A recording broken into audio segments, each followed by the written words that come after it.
रामकृष्ण हरी मंडळी, आज आपण संत तुकाराम महाराजांचा अभंग क्रमांक 103 हा पाहणार आहोत.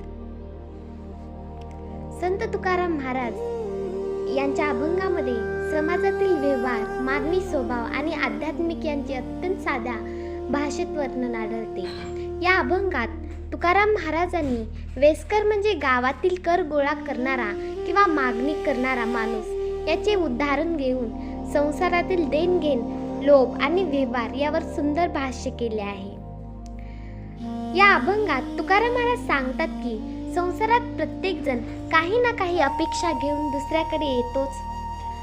कोणाचाही हात पूर्ण रिकामा नसतो.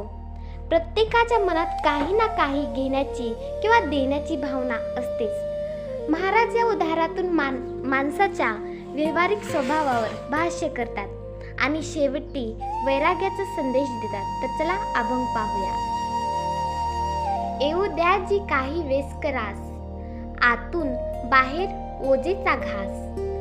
जो यावो तो हातची रीता नाही, कधीतरी काही द्यावे घ्यावे.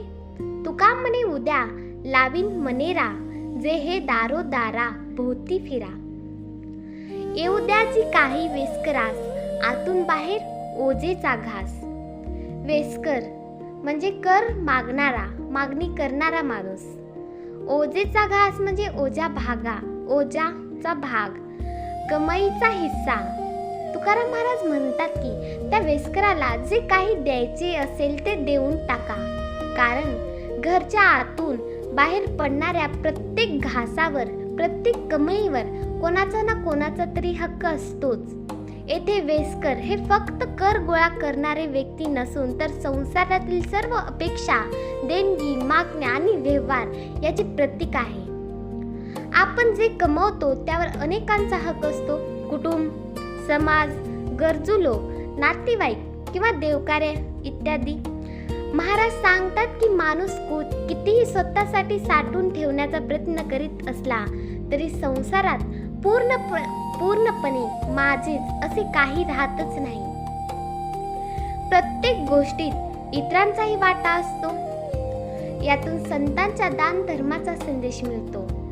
त्यांनी लोभ न ठेवता वाटून घेण्याची शिकवण दिली आहे, कारण जे फक्त स्वतःपुरते साठवतात ते अंतःकरणाने गरीब राहतात, पण जे वाटतात ते खरे श्रीमंत असतात.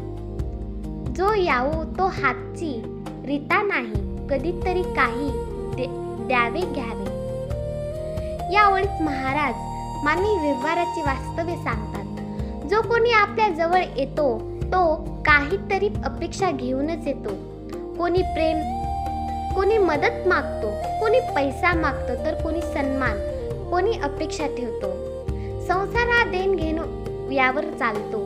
माणूस एकमेकांशी संबंध ठेवतो कारण त्यात काही ना काही व्यवहार असतोच. हे व्यवहार फक्त पैशाने नसतात, तर भावनांचे, प्रेमांचे, आधारांचे आणि कर्तव्याचेही असतात. तुकाराम महाराज या वास्तवाकडे नकारात्मक दृष्टीने पाहत नाहीत, तर ते सांगतात की संसारात राहायचं असेल तर देण्याची वृत्ती ठेवावीच लागते. जो फक्त घेत राहतो आणि कधीच देत नाही त्याचे नाते टिकतच नाही. ही ओळ आपल्याला शिकवते की दुसऱ्यांना मदत करावी, प्रेम द्यावे, वेळ घ्यावे आणि गरजूंना आधार द्यावा, कारण आपणही कधी ना कधी दुसऱ्याकडून काहीतरी घेतच असतो. तुका म्हणे उद्या लावीन मनेरा, जे हे दारोदारा भोवती फिरा. मनेरा लावीन म्हणजे मनाला आवर घालीन, वैराग्य धारण करीन. दारोदारा भोवती फिरा, दारोदार फिरणारे लोक. या शेवटच्या ओळीत तुकाराम महाराज संसारातील या सततच्या व्यवहारापासून मन कंटाळल्याचे सांगतात. लोक सतत काहीतरी अपेक्षा घेऊन दारोदार फिरतात. कोणी पैशासाठी, कोणी स्वार्थासाठी, तर कोणी लोभांसाठी. दुसऱ्याच्या मागे फिरतच असतो. हे पाहून महाराज म्हणतात की मी आता माझ्या मनाला आवर घालीन, म्हणजे संसारातील मोह, लोभ, अपेक्षा आणि व्यवहार यापासून दूर जाऊन परमेश्वर भक्तीत मन लावीन.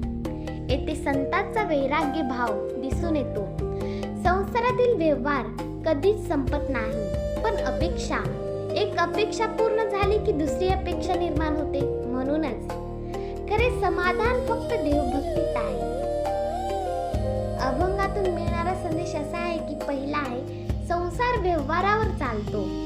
प्रत्येक नात्यात काही ना काही देणघेण असतेच. त्यामुळे माणसाने उदार आणि समजूतदार असावे. वाटून घेण्याची वृत्ती ठेवावी. आपल्याकडे जे आहे इतरांसोबत वाटल्याने जीवन सुंदर बनते. तिसरा आहे, लोभ टाळावा. फक्त स्वतःसाठी साठवून ठेवणारा माणूस कधी समाधान राहतच नाही. चौथा आहे, अपेक्षांपासून सावध राहावे. संसारातील अपेक्षा कधीही संपतच नाही. त्यामुळे मन देवभक्तीवर स्थिर ठेवावे. पाचवा आहे, वैराग्य आणि भक्तीचे महत्त्व. तुकाराम महाराज सांगतात की खरे समाधान संसारात नसून तर परमेश्वराच्या नाम स्मरणात आहे. हा अभंग मानवी व्यवहाराचे वास्तव्य अतिशय साध्या शब्दात सांगतो. संसारात प्रत्येक जण काही ना काही अपेक्षा घेऊन जगतोच. देणघेण, व्यवहार, स्वार्थ आणि अपेक्षा यामुळे माणूस सतत गुंतलेला राहतो. पण संत तुकाराम महाराज सांगतात की व्यवहारामध्ये अडकून न पडता दान, उदारता आणि भक्तीचा मार्ग स्वीकारावा. कारण शेवटी मन शांती आणि खरे समाधान हे देवाच्या नाम स्मरणातच मिळते. रामकृष्ण हरी.